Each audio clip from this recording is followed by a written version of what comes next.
Bonjour et bienvenue au Régional présenté par TVR9.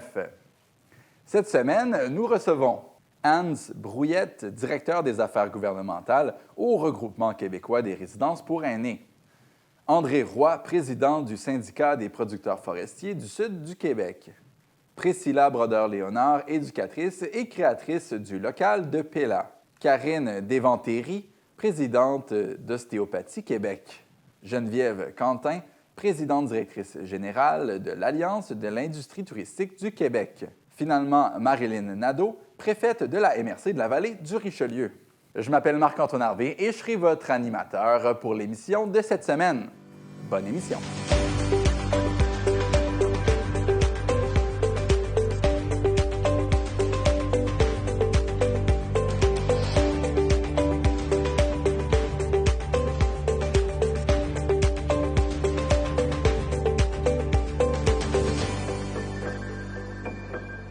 Débutons l'émission avec l'actualité dans la vallée du Richelieu.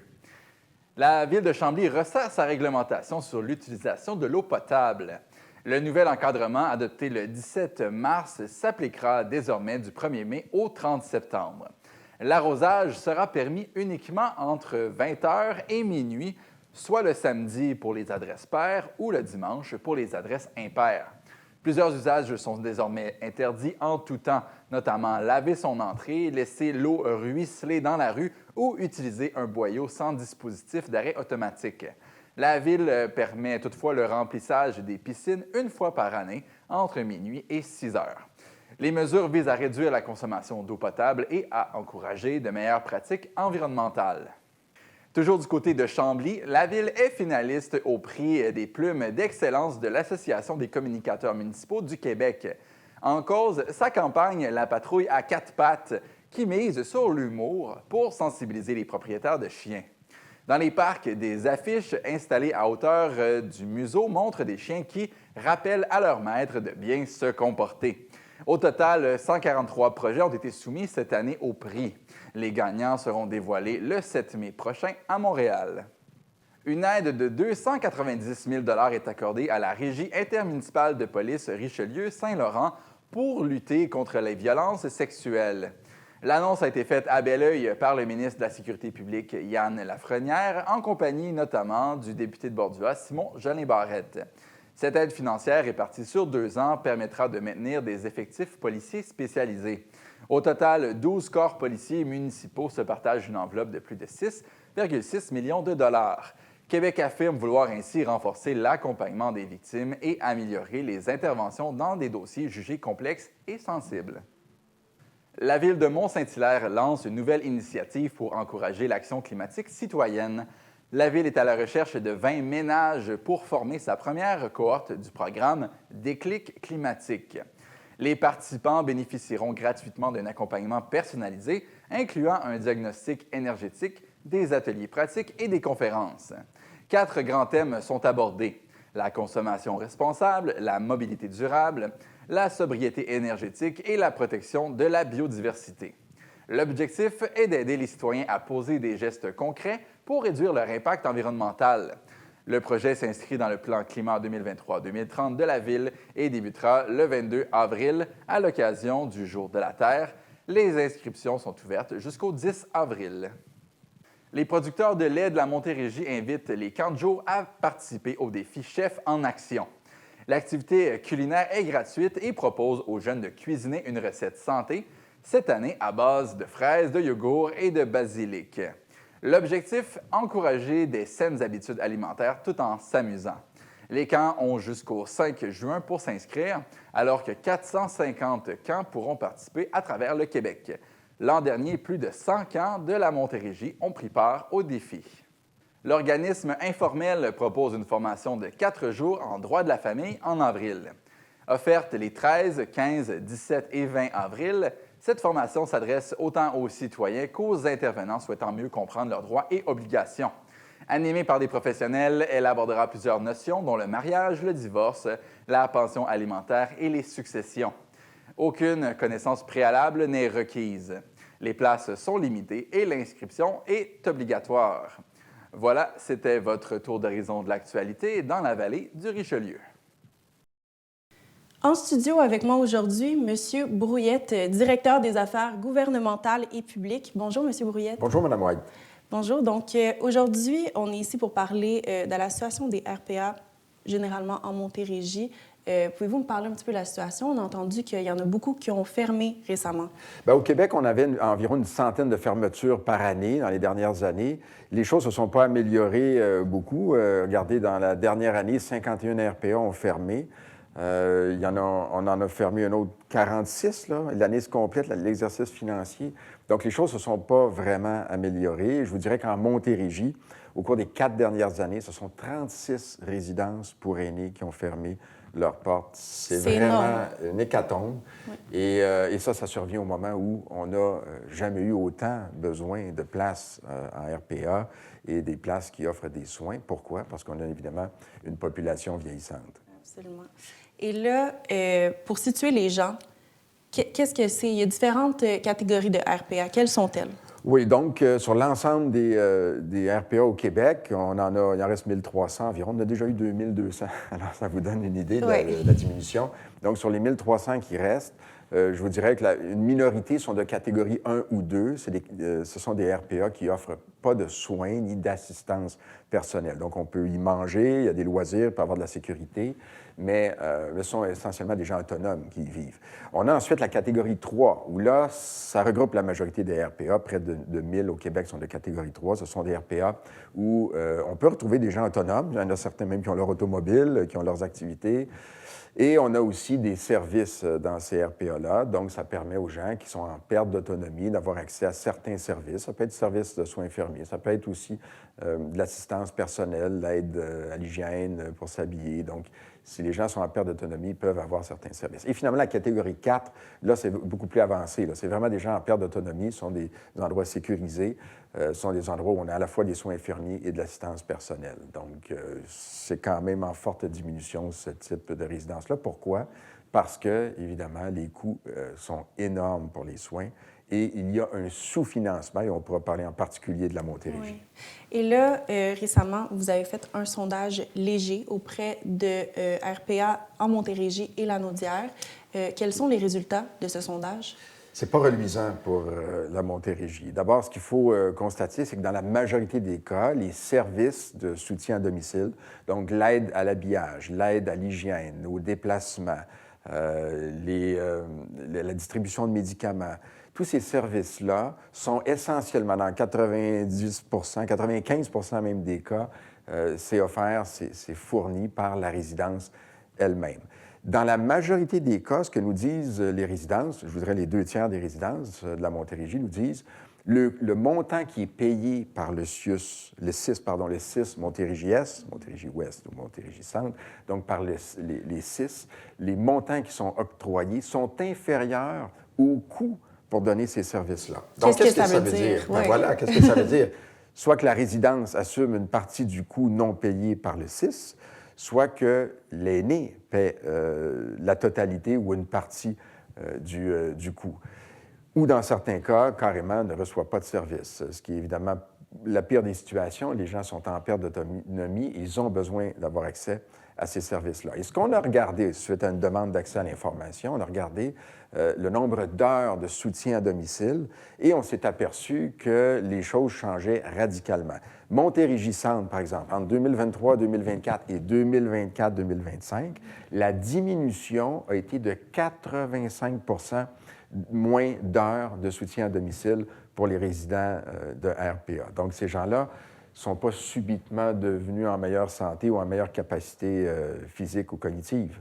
Donc, pour nous, c'est clairement des gestions de budget qui font en sorte que des gens, au moment où on se parle, perdent des heures de soutien à domicile payées par le CIS. Alors, qu'est-ce qui se passe avec la Montérégie? C'est inquiétant. C'est la raison pour laquelle on a fait un sondage et on s'aperçoit que aussi une majorité de RPA, en fait une majorité, je dirais 50-50, n'ont pas des relations très, très bonnes avec le CIS et on le comprend. Ils ont des aînés à qui des services doivent être fournis et des CIS qui, dans certains cas, en Montérégie, là, mettent, je pense que 30 des résidences nous disent que ça prend plus qu'un mois avant qu'on paie pour des services qui ont pourtant été reconnus suite à l'évaluation du résident. Mais qu'est-ce que ça veut dire pour nos aînés concrètement si les RPA n'ont pas l'argent pour leur donner les soins qu'ils ont besoin? Bien, écoutez, c'est un droit là, d'avoir accès d'abord à des soins de santé, des services de soins de santé, et en vertu aussi de la politique nationale de soutien à domicile, il doit y avoir aussi de l'aide pour recevoir des services qui sont essentiels. On parle de la base des besoins de l'être humain. Donc, on parle ici services aide à l'hygiène, au déplacement, tout ça. Donc, c'est important, c'est même essentiel. Alors, il faut absolument que ces services-là soient financés adéquatement. Sinon ça met beaucoup plus de pression sur, par exemple, les proches aidants, la famille, des gens qui doivent normalement aller travailler aussi, dans bien des cas, donc une pression indue, ou encore on a des RPA qui voient des résidents qui pourraient rester là. Hein? C'est un domicile, une RPA, au même titre qu'un condo, au même titre qu'une maison. Des aînés qui doivent être relocalisés dans des CHSLD, dans des ressources intermédiaires. Mais ce n'est pas leur place, ils ne sont pas rendus, leur santé ne s'est pas détériorée à ce point. Ils ont le droit de rester à domicile, la RPA est leur domicile et des services doivent leur être rendus. On a fait un appel à tous les députés l'an dernier. On avait envoyé des lettres à l'ensemble des députés du Québec. Avez-vous eu des réponses? Une réponse. Une députée, la députée de Saint-Hyacinthe, Chantal Soucy, nous a répondu que son gouvernement y travaillait, bien sûr. Et la députée, bien sûr, Linda Caron, là, qui est responsable des aînés, la députée libérale de Lapinière, nous a répondu. Mais je veux dire, c'est nettement pas assez. J'entendais le député ici là, de Bordua, Simon Jolin Barrette, qui, en début 2024, il y a 2 ans environ, quand la résidence Mont-Saint-Hilaire avait annoncé sa fermeture, qui avait dit, bien, on a une ministre à ce moment-là, Sonia Bélanger, à ce moment-là, ministre responsable des aînés, qui s'occupe du dossier, qui travaille fort pour préserver les RPA sur le territoire et dans l'ensemble du Québec. Bien, depuis cette annonce-là, une centaine d'autres RPA ont fermé au Québec. Donc oui, il y a des efforts, mais ils sont nettement insuffisants. Et en particulier en Montérégie, on voit vraiment une gestion de budget qui est inacceptable, puisque ce sont les aînés qui en font les frais. Et globalement, c'est tout le Québec, parce que si on ne permet pas aux aînés d'avoir accès à des soins en RPA qui sont financés adéquatement, il va falloir envoyer du personnel du CIUS à domicile. Ça coûte beaucoup plus cher là, d'avoir des gens dans des autos qui vont donner du service dans une maison ou dans un condo. Donc, il faut absolument revoir ce modèle-là et s'assurer que les RPA sont préservés pour aussi avoir une perspective en termes de logement, parce que des aînés qui sont obligés de rester dans des maisons, bien, ce sont aussi des maisons qui ne sont pas disponibles pour les familles. Et en finissant, M. Brouillette, quel message vous aimeriez envoyer non seulement aux aînés en Montérégie et ailleurs au Québec, mais aussi au gouvernement?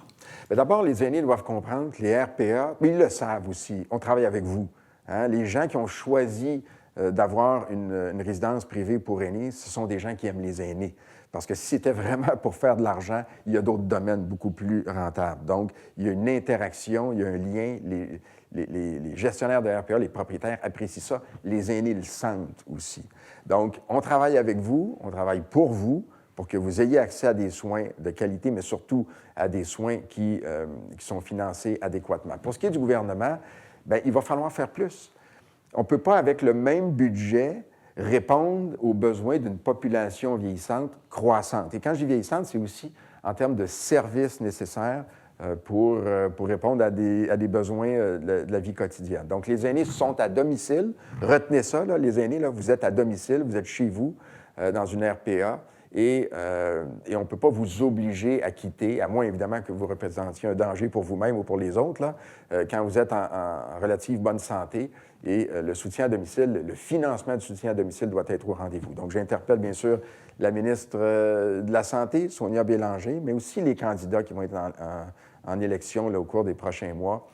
N'oubliez pas les aînés, ils ont contribué à cette société et on doit s'assurer qu'ils puissent finir leur jour dans un environnement qui est digne pour eux et qui est abordable. Et vous avez rendu ça, vous, les politiciens, les décideurs, des gens aussi qui ont élaboré la réglementation, vous avez contribué à rendre ça inabordable.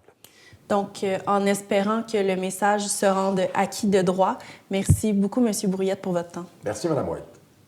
On retrouve avec nous en studio M. André Roy, qui est le président du syndicat des producteurs forestiers du Sud du Québec. Bonjour, M. Roy. Bonjour, M. Harvey. Ça me fait plaisir de vous accueillir ici, surtout pour parler de la production forestière. On se pose souvent la question, est-ce que c'est écologique de prélever des arbres ou est-ce qu'on endommage la forêt? Écoutez, la sylviculture, c'est une activité agricole comme une autre, mais qu'on exécute sur une plus longue période. Et donc, on peut facilement conserver la ressource forestière et faire de la sylviculture. Les deux sont parfaitement compatibles parce que le bois est renouvelable, la forêt est renouvelable.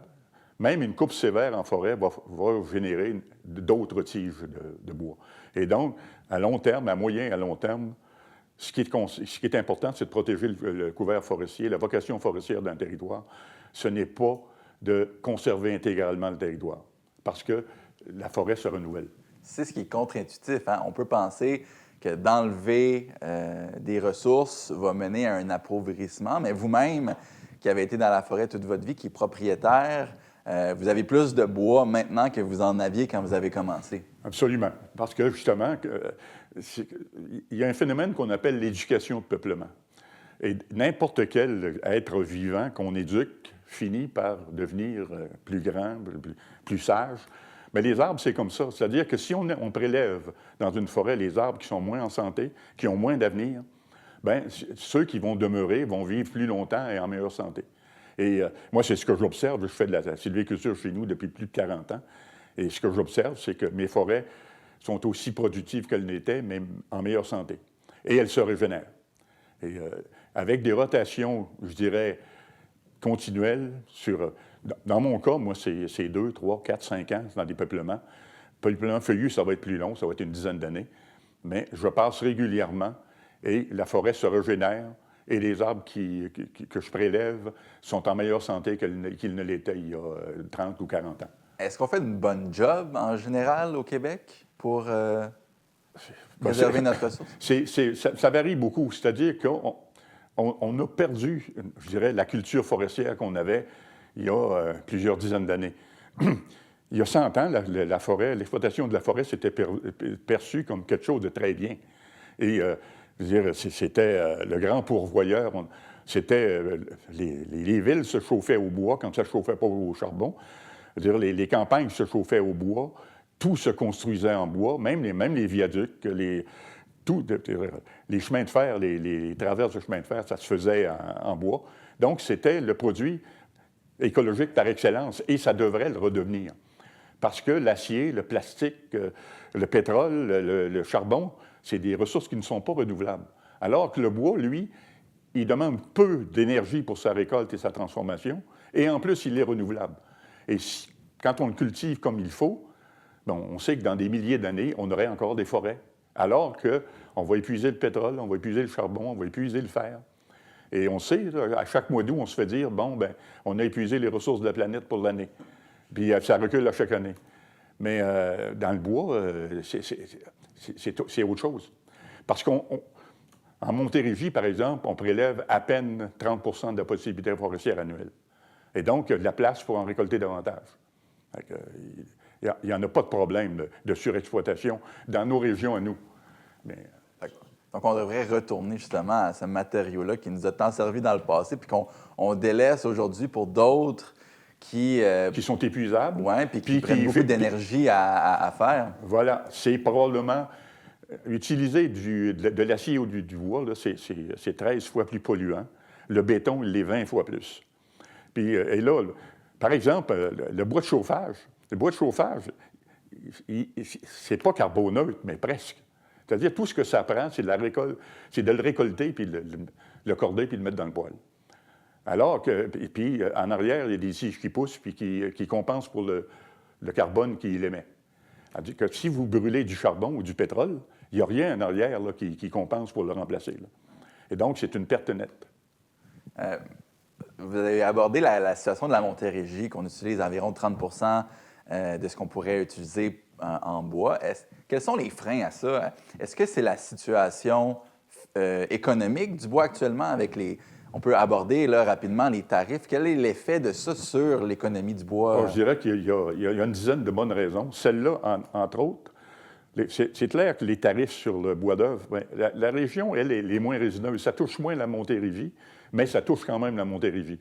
Des tarifs de 45 font en sorte que notre bois est moins compétitif aux États-Unis que le bois européen ou que le bois américain, parce que les Américains produisent du bois. L'autre problème, c'est que, on parlait de la culture forestière tout à l'heure, ben c'est que les gens pensent à tort que conservation et sylviculture, ça ne peut pas s'harmoniser, alors que c'est parfaitement compatible.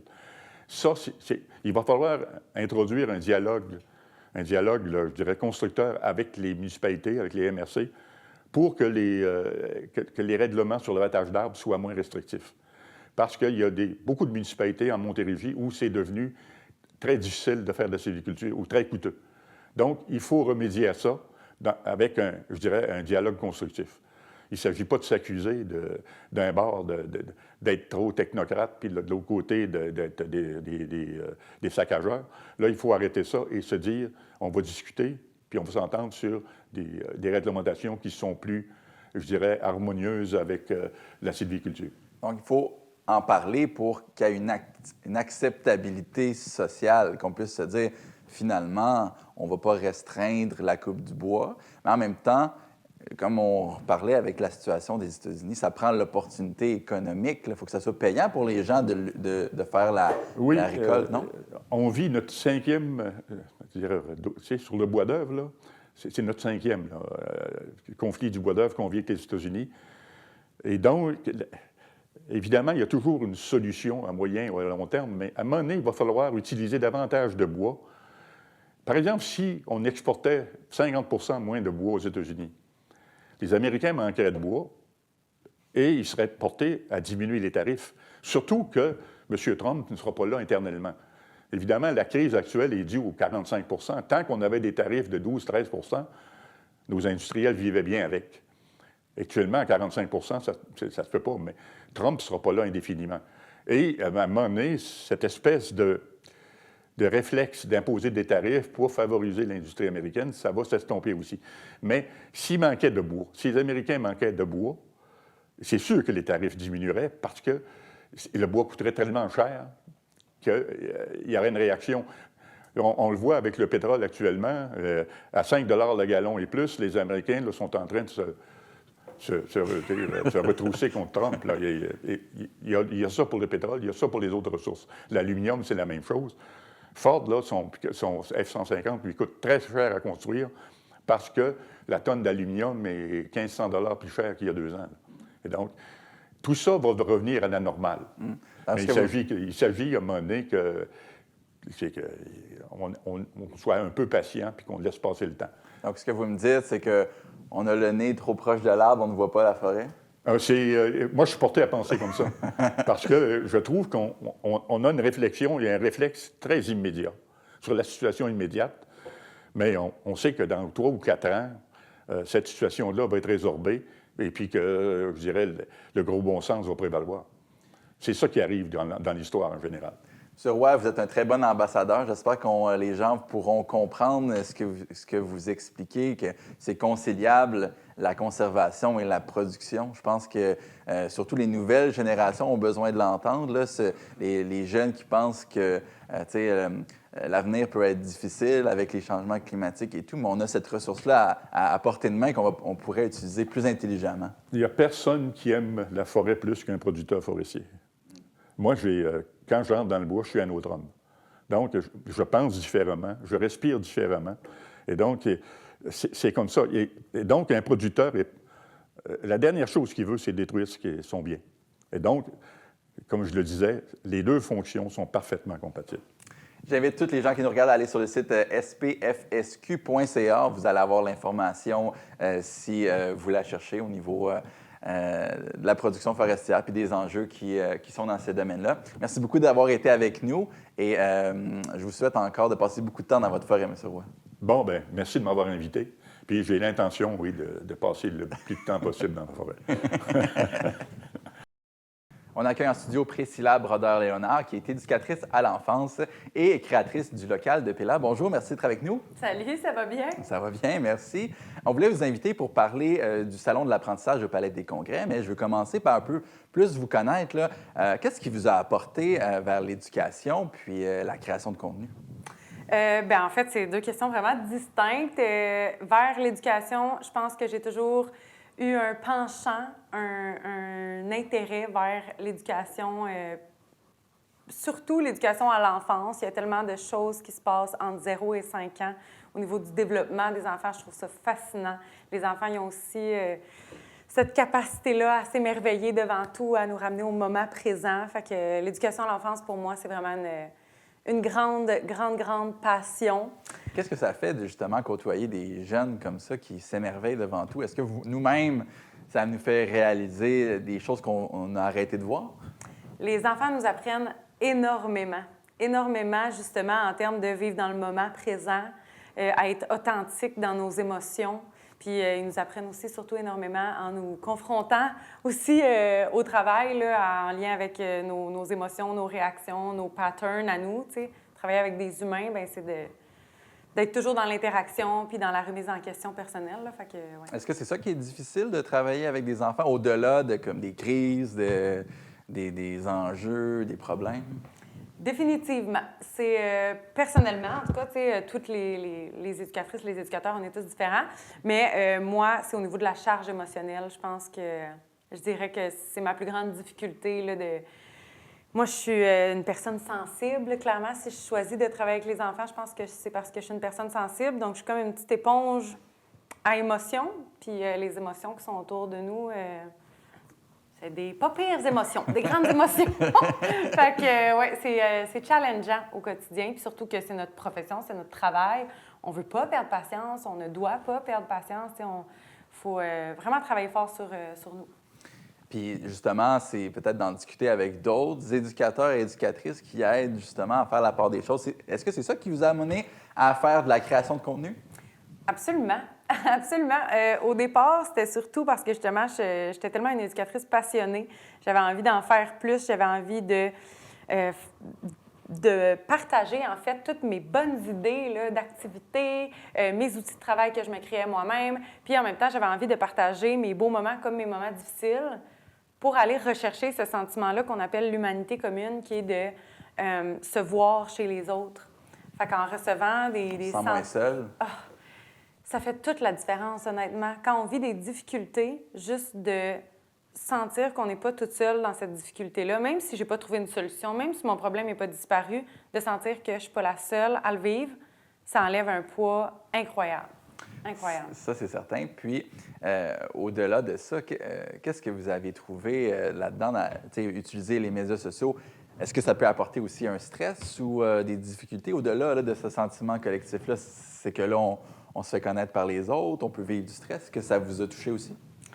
Sur les réseaux sociaux, oui, c'est sûr. C'est ça. J'ai un besoin excessif de plaire. Donc, plus qu'il y a de gens qui me suivent, plus qu'il y a de gens à qui je dois plaire dans ma tête. Là, eux, je sais que la majorité, ils n'ont pas vraiment d'attente envers moi. Surtout, là, bon, j'ai démissionné de mon poste d'éducatrice pour offrir des formations et puis tout ça avec le local de Pella, mais au moment où j'étais éducatrice à temps plein puis je partageais sur les réseaux sociaux, les gens n'ont pas d'attente. Les personnes qui me suivent, c'est des éducatrices, des éducateurs qui ont la même réalité chaotique que moi puis épuisante que moi. Fait que, tu sais, il n'y avait pas nécessairement d'attente. C'est juste que, oui, c'est sûr que ça me stresse. C'est sûr que ça me stresse, mais je me rappelle que je suis juste une personne comme tout le monde. Est-ce que c'est ça qui fait le succès, l'authenticité aussi? Tu sais, que les autres nous voient dans certains moments plus vulnérables ou qui sont capables de se reconnaître à travers les difficultés qu'on a?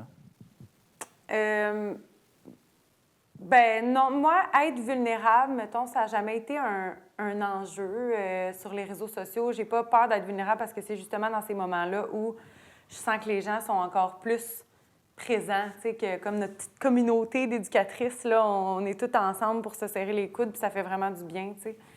Là, OK. Là, vous faites plus vous aidez les éducateurs et éducatrices à s'organiser, les activités. Qu'est-ce que vous faites maintenant là, en lien avec l'éducation? Quel service vous apportez? Bien, maintenant, je me concentre beaucoup sur les formations /ateliers /conférences sur le bien-être au travail pour les éducatrices. J'ai réalisé à quel point, en étant éducatrice, là, la formation continue que je reçois, souvent, ça s'attaque en surface. à mes actions éducatives, à comment j'interviens, comment j'observe, comment je planifie. Puis j'ai réalisé à quel point, à un moment donné, peu importe tous les outils que j'ai, si mon noyau va pas bien, si moi, je me sens pas comme une éducatrice heureuse, bien à quel point ça affecte mes pratiques éducatives. Puis si on commence par attaquer le noyau, le bien-être au travail, après ça, bien, mes pratiques éducatives de qualité comme que j'ai à l'intérieur de moi, ils vont ressortir. Puis après, je vais être capable de prendre d'autres informations. Fait que je me concentre vraiment sur le bien-être au travail. Donc, ce serait comme prendre soin un peu de soi-même avant de prendre soin des autres. Comme dans l'avion, là, mettre son masque. Oui, Okay. j'en parle dans mes formations, Bien, justement. sans aborder trop ce qui se passe dans vos formations, ce serait quoi un petit truc là, qui pourrait faire la différence dans la vie d'un éducateur ou une éducatrice qui se sent un peu débordé là, dans son travail? Aïe, aïe, aïe, c'est une grande question. Je pense que je vais y aller sur l'importance des liens en équipe de travail. Bien évidemment, s'il y a des éducatrices en milieu familial qui écoutent en ce moment, ils vont être comme « oh! » Mais en installation, là, dans une garderie ou dans un CPE, l'importance de cultiver la légèreté en équipe parce que peu importe à quel point la profession avec les enfants, le quotidien avec les enfants peut être difficile, si c'est léger en équipe, puis que c'est agréable, puis que c'est le fun, justement, l'humanité commune, bien, ça peut tout renverser, les difficultés. Faut rire. Faut rire. Faut rire entre collègues, avec les enfants, avec soi-même. Faut rire. Faut être un peu folle pour être éducatrice. Fait qu'on est habitués. Pour terminer, vous allez être au Salon de l'apprentissage, c'est au Palais d'un Congrès, 18 et 19 avril. Les gens vont pouvoir venir vous rencontrer. Vous allez avoir... qu'est-ce que vous allez faire au salon? Bien, je vais avoir un kiosque, en fait. Je vends des agendas de planification pour les éducatrices et éducateurs à l'enfance. Je vends des chandails aussi, je vends des petits outils de travail. Fait que je vais avoir un kiosque. Je ne ferai pas de conférence cette année au salon, mais il y a plusieurs conférenciers et conférencières là aussi qu'on peut assister pendant le salon. Madame Brodeur-Léonard, merci beaucoup d'avoir été avec nous. Je rappelle, si vous avez besoin de plus d'informations, vous voulez aller voir ce que Priscille a fait, le local de Pella.com. Allez passer la voir au Salon des Congrès. Je rappelle, c'est le 18 et 19 avril prochain. Merci. Karine Devantéry est présidente d'Ostéopathie Québec. Elle est avec nous en studio. Bonjour, merci d'être là. Bonjour, merci beaucoup de me recevoir. On a appris qu'il y aurait un nouvel ordre professionnel pour les ostéopathes, mais avant de commencer, j'aimerais que vous puissiez expliquer précisément qu'est-ce que ça fait dans la vie un ostéopathe.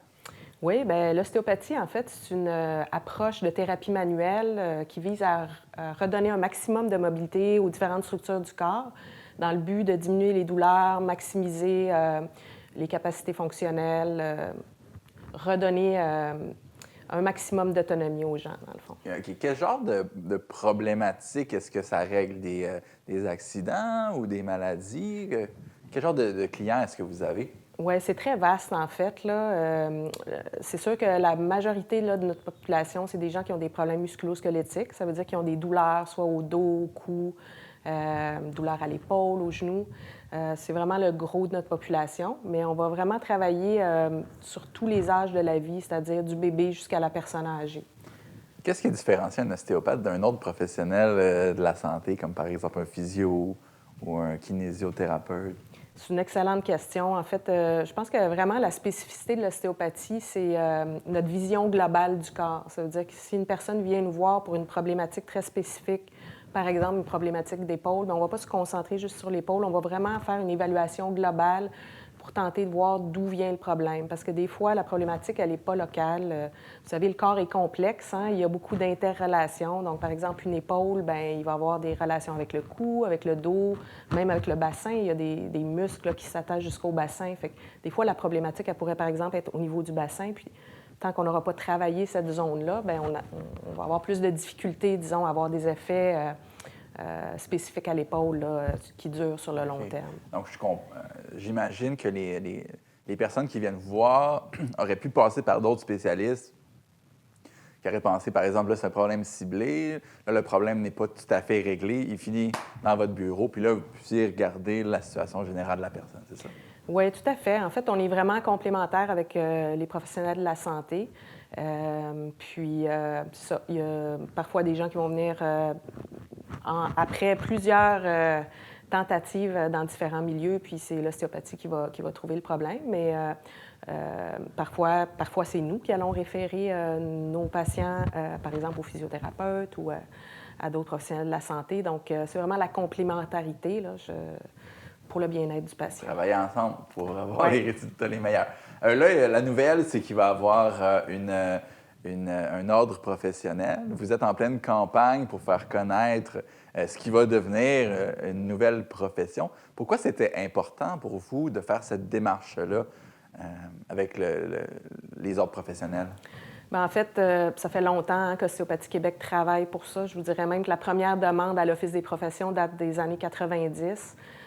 L'idée là-dessous, c'est vraiment pour la protection du public, donc s'assurer d'avoir un titre protégé, parce qu'en ce moment, n'importe qui peut s'appeler ostéopathe, d'avoir un champ de pratique qui soit bien délimité, d'avoir des mécanismes aussi pour que les gens puissent avoir une certaine protection s'il y a des enjeux particuliers avec un ostéopathe. Donc, c'est vraiment tout ce qui entoure en fait la protection du public.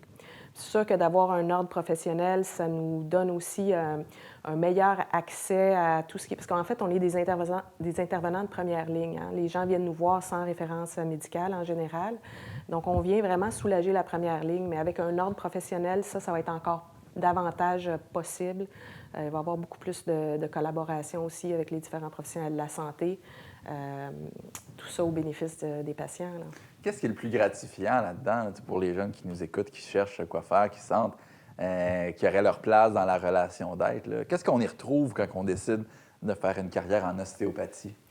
Bien, c'est avant tout d'aider les gens, en fait. Là. Puis je pense que l'ostéopathie, une des particularités aussi de notre profession, c'est qu'on passe vraiment du temps avec les gens. Donc, une séance d'ostéopathie, c'est 45 à 60 minutes.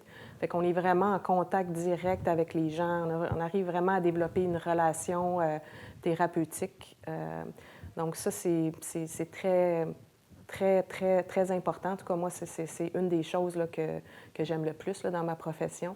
Puis c'est ça, de pouvoir aider les gens à solutionner des problèmes, leur permettre de pouvoir vivre une vie pleinement épanouie. Bien là, tu sais, quand on parle d'approche globale, la complexité du corps, j'imagine que passer autant de temps avec une personne, pouvoir discuter aussi, ça peut quasiment être un soin en soi, là, tu sais, de participer justement activement à la recherche de thérapie physique avec la personne, mais la connexion, je parle, est-ce que ça peut avoir un lien aussi sur la guérison, vous pensez? Oui, tout à fait. D'ailleurs, les études le montrent maintenant, l'importance du contexte autour du soin. Donc, c'est sûr que ça fait partie du soin, oui. Pour terminer, là, avec votre campagne de financement, vous voulez faire connaître la profession. Ce serait quoi vos objectifs là, avant que l'ordre professionnel soit créé? Oui, en fait, ce n'est pas une campagne de financement, mais c'est une campagne de notoriété, c'est ça. Bien, on vise en fait à mieux faire connaître l'ostéopathie. En ce moment, au Québec, il y a quand même 29 % de la population qui a déjà consulté en ostéopathie. C'est à peu près 2 millions de traitements par année. Donc, on a déjà un bon bassin de population qui nous consulte, mais on pense qu'on pourrait aider encore plus de gens. C'est ça. Fait que dans le fond, le but de la campagne, c'est vraiment de faire mieux connaître la profession, la démystifier, puis pouvoir assurer des soins pour un plus grand nombre de gens. Adéquat pour les gens. Allez sur le site ostéoqc.ca pour avoir l'information. Vous allez pouvoir voir aussi, j'imagine, si vous avez besoin d'aide ou si vous pouvez trouver un ostéopathe dans votre région. Madame Devanthéry, merci beaucoup d'avoir été avec nous aujourd'hui. Bonne chance avec tout ce processus administratif-là. Puis j'espère qu'il y a beaucoup de gens qui vont pouvoir venir chez vous pour enfin trouver la guérison et le soulagement à leurs problèmes. Merci beaucoup. Geneviève Quentin est présidente directrice générale de l'Alliance de l'industrie touristique du Québec. On la rejoint avec nous en ligne. Bonjour, Madame Quentin. Bonjour à vous. La météo, c'est le sujet de discussion le plus populaire des Québécois, mais là, vous nous mettez en garde de vérifier avec plus de précision la météo. Pour quelles raisons faudrait faire ça? En fait, on demande à deux niveaux d'être prudent. D'abord, comme citoyen, comme citoyenne, comme consommateur de l'industrie touristique, de bien se renseigner, de bien vérifier la prévision météorologique. Et on essaie aussi de sensibiliser les chroniqueurs qui vont partager l'information météorologique dans les divers médias, que ce soit télé, radio, etc., de le faire avec un petit peu plus de précision et surtout d'utiliser peut-être un langage, pardon, qui est peut-être un petit peu plus dosé. Des fois, on a une petite tendance au sensationnalisme, donc on souhaite vraiment venir outiller tant le consommateur que le chroniqueur dans le livrable de la météo au Québec. Parce que les prévisions météo, c'est un outil formidable. On peut prévoir ce qu'on va faire. De quelle manière est-ce que ça peut avoir un effet négatif sur l'industrie touristique? En fait, on a commencé l'été dernier. On avait décidé de faire une campagne majeure, là, surtout via les médias sociaux, sur l'importance de la météo. Donc, la météo, c'est une manière d'être prévoyant, mais ce n'est pas une raison pour annuler ses plans. Grosso modo, c'était le slogan. Et on avait vraiment, comme de manière ludique, travaillé des messages clés avec des météorologues. Donc, on avait vraiment consulté des météorologues pour voir si ce qu'on disait était juste. Donc, on ne voulait pas non plus tomber dans le sensationnalisme de notre côté, mais comment on outille les gens à mieux lire ou à mieux dire les prévisions météorologiques. Donc, par exemple, je vous donne un exemple. L'été, il fait beau, on prévoit faire un week-end de camping, puis à la dernière minute, on annule parce qu'il y a annonce 40 de pluie. Mais 40 de pluie, c'est aussi 60 de probabilité qu'il fasse beau. Et ce 40 %-là, ben, malheureusement, ça se peut que ça soit de midi à 1 puis que ça soit juste 1 millimètre de pluie.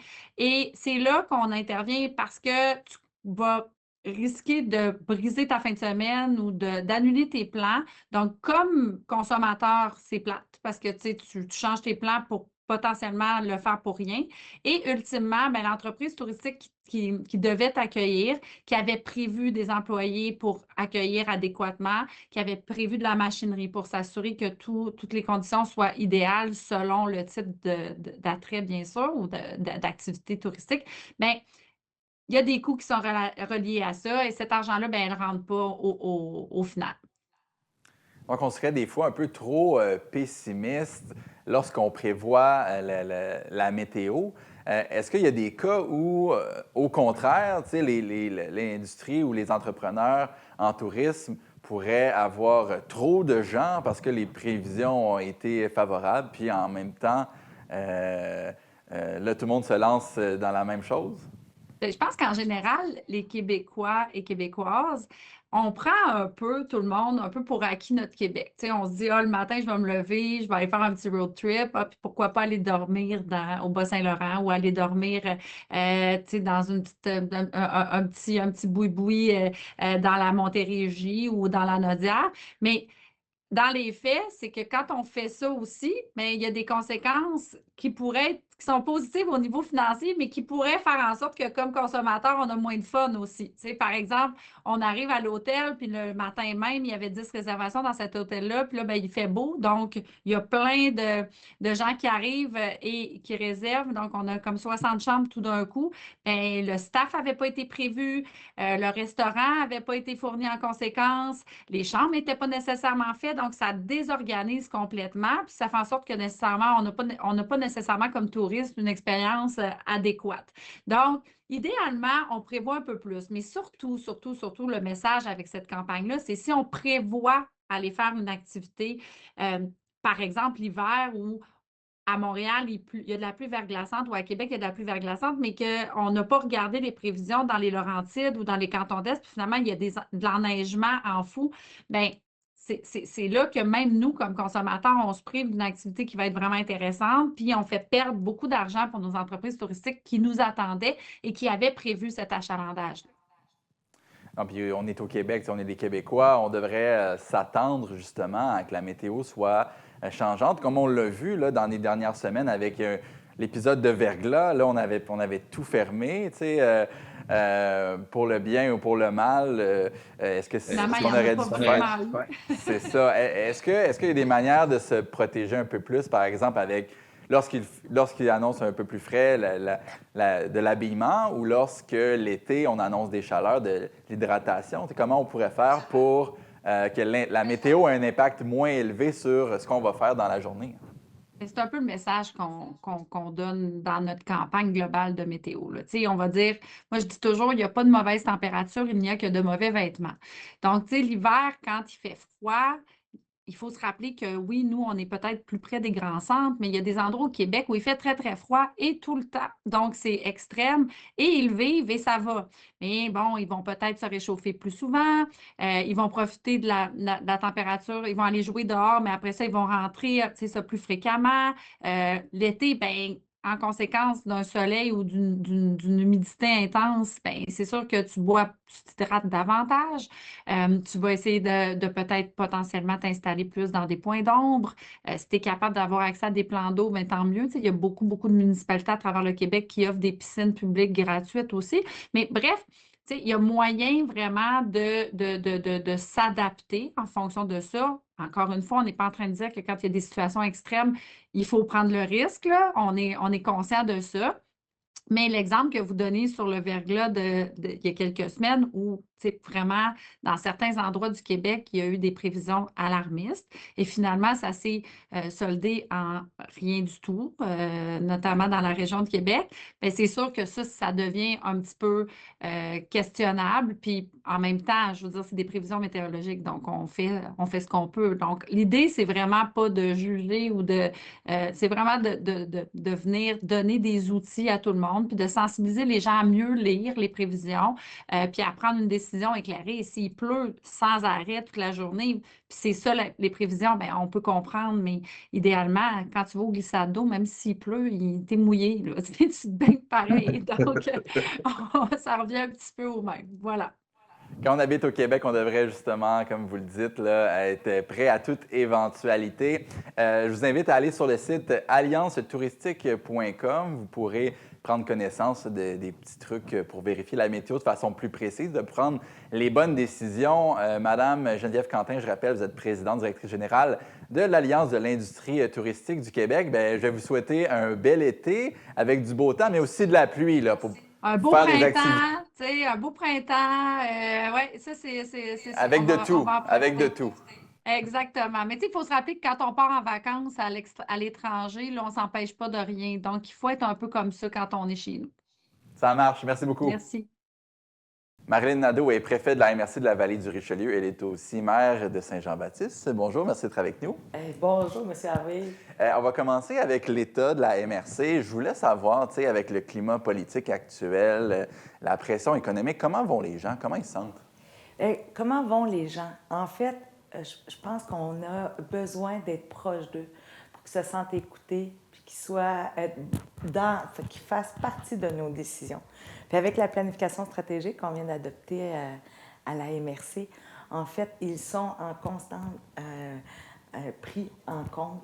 Donc, je pense que c'est important de démontrer qu'on est là pour eux. C'est malgré l'anxiété qu'on ressent dans le milieu, dans notre belle vallée du Richelieu, mais on est là pour les soutenir puis des accompagner, en fait. Et ça, vous le sentez plus qu'avant, là, cette anxiété-là, ce stress-là? Ça vient de où, vous pensez? De où ça vient? C'est sûr qu'il y a tout l'aspect, là, les changements climatiques, le manque de logement, le transport aussi, là, en commun, et aussi l'état de nos routes, pardon. Ce qui fait que je pense que ça devient comme une anxiété plus généralisée, mais on arrive avec des solutions, puis aussi surtout des consultations pour essayer de vraiment comprendre les besoins afin d'y répondre. Donc, c'est comme beaucoup plus grand de ce que j'ai connu il y a 16 ans. OK, c'est pire. Là. Il y a un besoin qui est plus fort. Vous le sentez, vous étiez là il y a 16 ans, puis là, vous le voyez que ça allait évoluer. Est-ce que c'est parce qu'on fait de plus en plus de participation citoyenne qu'on l'entend plus? Peut-être.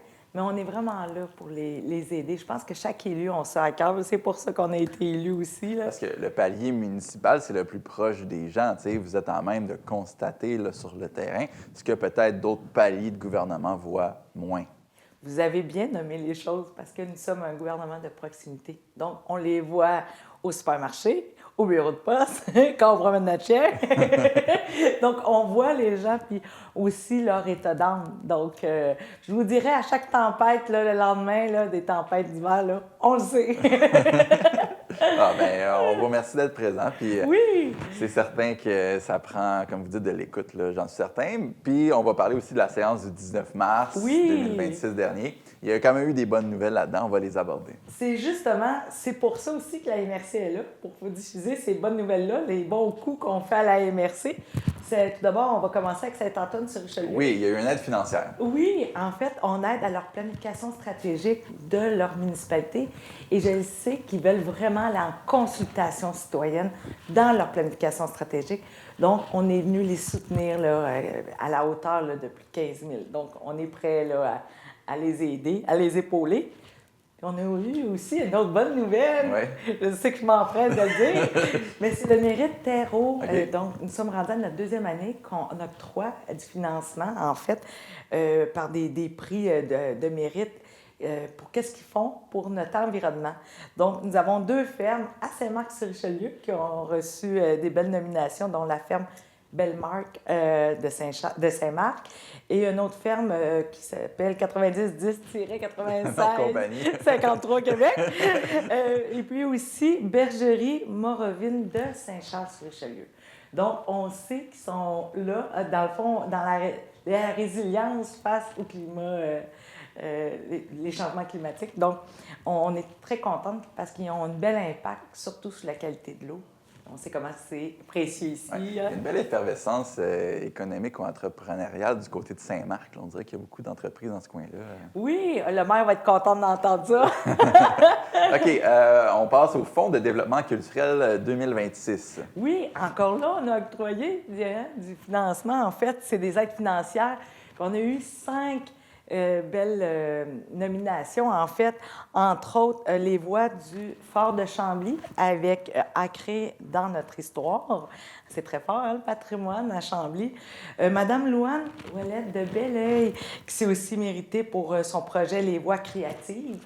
Nous avons aussi le Musée des Beaux-Arts de Mont-Saint-Hilaire qui a déposé pour les comptes du domaine Osias-le-Duc. Aussi, Mme Manon Vincent de Saint-Denis-sur-Richelieu pour son projet Artistes en résidence.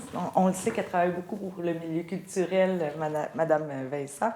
Et à l'arrière-scène de Belleuil, qui se démarque aussi pour le centre dramatique de l'enfance avec la théâtrophone en bibliothèque. Donc, on est vraiment content d'appuyer ces artistes. Bien, c'est sûr que dans un environnement, comme on l'a dit, il y a beaucoup de trucs hors de notre contrôle là, qui peuvent nous donner de l'anxiété, mais quand au moins on peut aller voir des artistes, des œuvres culturelles, ça nous fait changer les idées. Oui, le milieu culturel fait du bien. Hein? Vous savez comment ça peut nous apporter à l'âme. On l'a abordé au début de votre chronique, la planification stratégique qui est terminée, mais là, on veut regarder vers l'avenir. Qu'est-ce qu'on va cerner comme approche concrète?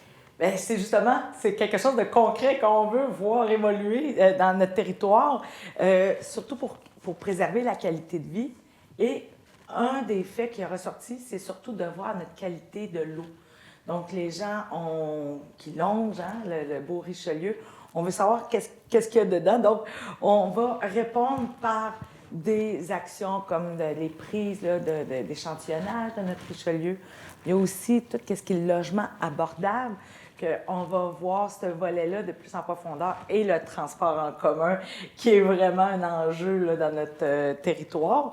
Donc, on a un plan d'intervention pour la vitalité du territoire qu'on a adopté, en fait. Puis, ça nous a donné une vision commune pour soutenir, en fait, nos municipalités pour répondre aux besoins. Donc, on va aller dans du concret, autant dans les municipalités que dans la MRC. C'est bon, ça? Ouais. On passe au fonds Région Ruralité. Oui, bien encore là, c'est pour soutenir le développement régional et local. Donc, dans ces fonds-là, on peut vraiment aller bonifier des services dans notre milieu là, de la MRC. Embauche d'une chargée de projet en patrimoine. Oui, on est très, très, très contents dans le sens que notre patrimoine est fort dans la région. Donc, on va avoir quelqu'un qui va vraiment poser des actions, bien, nous aider à renforcer nos actions dans ce secteur. Oui, et c'est certain. Puis j'imagine que ça prend quelqu'un pour avoir une vue globale dans tout ça, parce que quand on y va morceau par morceau, on perd l'idée du patrimoine. Il faut que ça soit cohérent. Cohérent, oui, dans le temps, hein, pour perdurer. Donc, il faut savoir vraiment de où sont parties nos racines. Là. Vraiment, c'est important. Un rapport d'activité du schéma de couverture de risque, ça, c'est pour la sécurité incendie? Oui, bien, à chaque année, on adopte, on regarde ce qui s'est fait dans la dernière année. Puis c'est comme une bonne mise à jour de où on s'en va, et c'était la dernière année de notre schéma. Donc, là, ça donne vraiment le ton aussi de où qu'on est rendu puis où qu'on s'en va. Donc, c'est super important là, de voir ces actions qui ont été réalisées. Comme la nouvelle caserne qui va être construite à Saint-Charles. Et parlant de Saint-Charles, là, ça prend un gymnase là, pour aller jouer Oui! pour les enfants. Quand ça arrive, ça? Là, on va mettre de la pression parce qu'ils ont besoin de bouger aussi à l'intérieur. Ce gymnase-là est très attendu depuis longtemps. On espère que le centre de service scolaire là, va écouter cette demande-là là, qui perdure dans le temps. Là.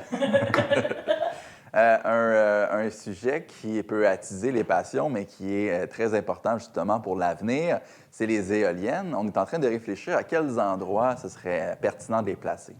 Vous mettez la table, M. Harvey. En fait, on vient d'adopter un règlement de contrôle intérimaire. Qu'est-ce que ça veut dire? Ça vient geler toute action qui pourrait être mise de l'avant dans notre région. Donc, on veut réfléchir intelligemment avant de voir des éoliennes commerciales apparaître sur le territoire. Donc, il va y avoir un temps de réflexion, il va y avoir de la consultation, parce que c'est un sujet très, très, très délicat, on le sait. Mais en même temps, on veut des énergies nouvelles. Donc, où la MRC va se situer, ça va être à suivre. Pour terminer, l'application MRC Plus pour la gestion des matières résiduelles. Oui, on a hâte de voir ça arriver, parce que où ça va, quoi, comment qu'on peut faire, toutes ces questions qui reviennent de semaine en semaine.